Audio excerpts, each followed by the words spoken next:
3 police cars surrounded my cabin before I even finished my morning coffee, all because of a bird feeder. I mean, who the hell expects to start their vacation with a siren light show over a sack of sunflower seeds? But that's how it all kicked off for me. One minute I'm standing on the porch of my late father's lake cabin, breathing in the kind of quiet that heals, and the next, here comes this woman in a pink windbreaker, stomping down the dock like she's leading a SWAT team. Clipboard in one hand, a trembling chihuahua tucked under the other. She barely looked at me, just raised her voice over the water. "You're violating HOA regulations. Section 4B, unauthorized environmental interference." Her name was Aria White. And trust me, she wasn't just a neighbor. She was the self-appointed queen of the Silver Ridge HOA. Not 5 minutes later, I watched red and blue lights skip across the lake as sirens bounced off the trees, 3 patrol cars' doors popping, officers tense as if I'd been running moonshine instead of watching chickadees. I knew the drill kept my hands where they could see smiled, and opened the metal lockbox Dad kept bolted to the porch. Inside, one folded deed. When I handed it to the sheriff, his eyes flicked from me to the paper and back again, trying to process what was real. I could smell the lake pine needles, old coffee grounds, and the heavy perfume of a morning turned upside down. "This says you own the whole Silver Ridge Valley," he asked, blinking like he'd swallowed a bug. I nodded, steady as stone. "That's right, officer. My father bought the tract in '89. The lake, the woods, all of it. Cabins right in the center. Behind him, Aria White let out this shrill laugh, a sound that probably set her own dog off at night. "Nobody can own the lake," she barked. "It's a shared resource." "The HOA charter." The sheriff cut her off, shaking his head. "Ma'am, these aren't HOA papers. They're county deeds, water rights, tax records. You even have riparian rights, Mr. Roberts." Aria's face flushed, makeup and all. "That can't be true. The HOA's been managing all this." "Then your HOA's been managing my land," I said, voice quiet but sharp. "And that's about to stop." The silence was thick enough to chew. Even the lake seemed to wait. The sheriff looked at me, then back at Aria. "Far as I can tell, you're not breaking any laws. It's your land. You can hang bird feeders, paint your house, pink heck, build a castle if you want." Aria stared at me like she was facing down an invading army. "This isn't over," she hissed. "You can't just rewrite community rules." I just smiled. Maybe the system should start respecting ownership. She spun on her heel, that tiny dog yapping like backup, and marched back to her golf cart. Yeah, she'd driven a golf cart to my porch like a general in flip-flops. The officers traded looks, one of them grinning. "Looks like you just declared independence from the HOA." I laughed. "Guess I'm the first president of the Free State of Silver Ridge." They wished me luck, drove off, and just like that, the silence snapped back. Only now it felt loaded, like the whole valley was waiting to see who'd blink first.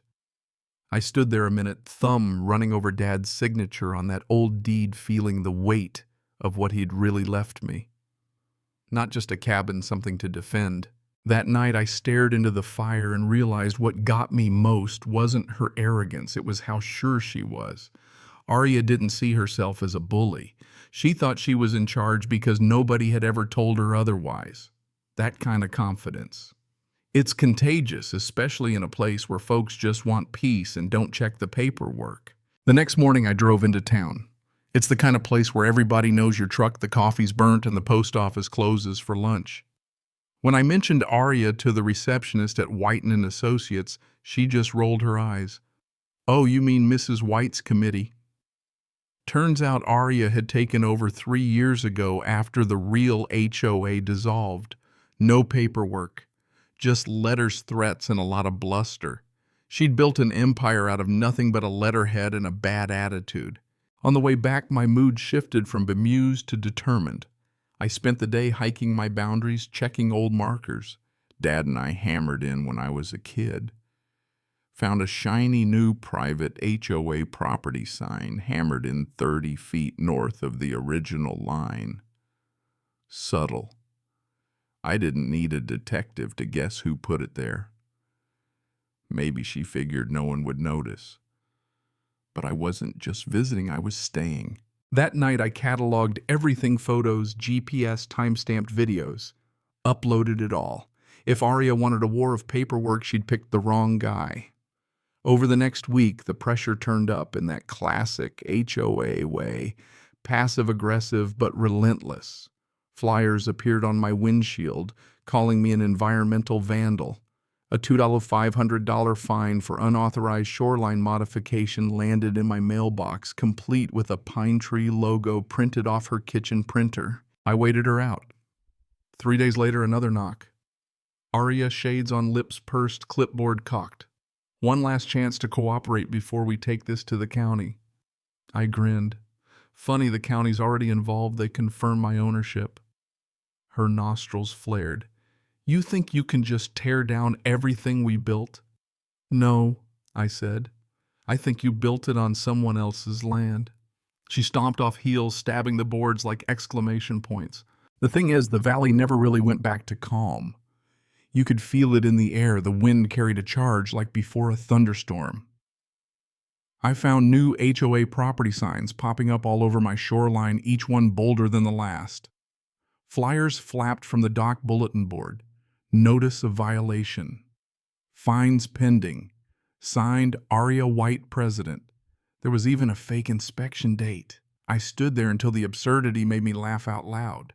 This wasn't an HOA trying to keep order, it was one woman trying to stage a coup. So I set up trail cams, infrared high capacity, hidden in the trees. The first night I caught her pacing the far bank in a pink jacket flashlight, dancing over the water. Planning her next move, no doubt. The next morning, an envelope appeared under my door, a formal complaint, all legalese and threats of $1,000 a day fines, signed by the Silver Ridge Homeowners Environmental Council, which of course didn't exist. It got personal fast. I saw her flyers taped to neighbors' mailboxes, warning everyone about the outsider at Lot 3, me, in big black letters.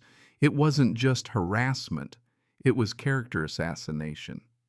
So I marched straight to the county office. Morris, the clerk, sighed when I said her name. You're not the first. 6 complaints in 2 weeks, all tossed out. He flagged my file. No HOA has jurisdiction over my land. That night I watched my trail cam footage, Aria creeping along my boundary at midnight, stapling up her flyers. What she didn't know was, I had 2 cameras, one right in her line of sight and one hidden, catching her face clear as day. I backed it up, sent it to my lawyer and the sheriff. My phone buzzed early the next day. Sheriff again. She says you threatened her, but we saw the footage. She's the one trespassing. Keep the cameras rolling. And then, because this woman doesn't quit, I spotted a drone buzzing over my property lens, tilting down like the eye of Sauron. It had her name right on it. White & Associates Property Management. She watched me from her deck binoculars, raised, daring me to blink. That was the last straw. I took everything deed footage complaints to the county environmental office. Landon, the inspector, whistled low after he saw the evidence. She's crossed 5 different lines, he said. The drone alone's a violation. He found her environmental complaints already denied. One even accused me of poisoning the lake. With birdseed, I asked. Things escalated again when I found 2 inspectors by my dock claiming to be there for the HOA. I smiled, pointed to my private property sign, started recording, and told them they had 30 seconds to leave. They peeled out so fast you'd think I'd threatened them with a shotgun. But Aria was just getting started. I hiked up the creek and found a dam built to raise the lake level, no permit, no nothing, nailed to a tree, protected wetland, managed by Silver Ridge. HOA. That was environmental tampering, plain as day. I sent it to Landon. He called back, nearly gleeful. Solid evidence. She'll be fined. We'll handle it. When Landon and the county team showed up, Aria came charging down her hill, full battle mode. You can't inspect community property without HOA approval. Landon just shook his head. Ma'am, this isn't community property. It's Mr. Roberts' land. Aria sputtered, waved fake documents, and got nowhere. Landon cited her for unpermitted alterations, wrote her up for violations, and for the first time she didn't have a comeback. But folks like her, They don't go quietly. That night trail cam caught her ripping out my boundary stakes, snapping photos, probably planning her next lie. I took it to the sheriff. Now it was criminal mischief and trespassing. Still, she skated by warnings only. I upgraded my security lights and cameras everywhere. 2 nights later, she tried again, this time caught in full floodlight, crowbar in hand, face twisted with rage. Sheriff arrived, found evidence, and promised to press charges. Word got out. Neighbors who'd avoided me started waving again. Doug, the retired surveyor, even brought his toolbox to help fix the deck Aria had torn down. She's been a thorn for years. Glad someone finally stood up. For the first time, real community started to bloom, a shared laugh, a sandwich on the porch, teenagers helping rebuild. But Aria's obsession wasn't done. She filed more complaints, sent a petition around to restart her fake HOA under a new name. Only half the signatures stuck. Most folks wrote refused or threatened to call police next to their names. Her support had melted away. The final straw came in a thunderstorm. Wind howled, lightning flashed, and my observation deck collapsed into the lake. I found saw marks. Someone had cut the supports. My only surviving trail cam caught her black hoodie saw in hand, hair plastered to her face by rain. I drove straight to the sheriff this time. It was charges, not warnings. Aria was finally banned, forced to leave under court order. Her house foreclosed. Her empire crumbled. The silence that followed felt heavy, not just peaceful, like the valley itself was holding its breath, waiting to see if I'd really won. I bought her old house out of principle, turned it into the Lookout Lodge, a place for hikers, veterans, anyone who needed peace. No HOA, no rules except respect. The neighbors who once feared Aria now helped each other, repaired what she broke, shared stories instead of threats. Letters of thanks piled up, one from a woman Aria fined for wind chimes.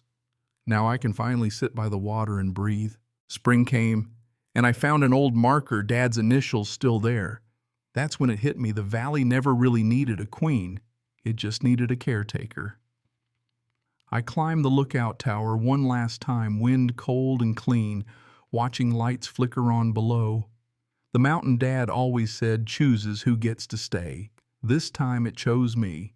You know, sometimes life gives you people like Aria White, loud, petty, convinced they know best. They build walls of rules, call it order. But real peace isn't about control, it's about respect. If someone tries to take your freedom, your land, your home, don't meet them with anger. Meet them with proof, with patience, with truth. Because in the end, the truth outlasts every lie, and peace. Peace is the sound that comes back when the noise is finally gone. If you made it this far, drop a comment below, say the valley is free, or share your story about standing your ground. Do you think justice always wins in the end, or does it take a whole community to get there? I want to hear what you believe.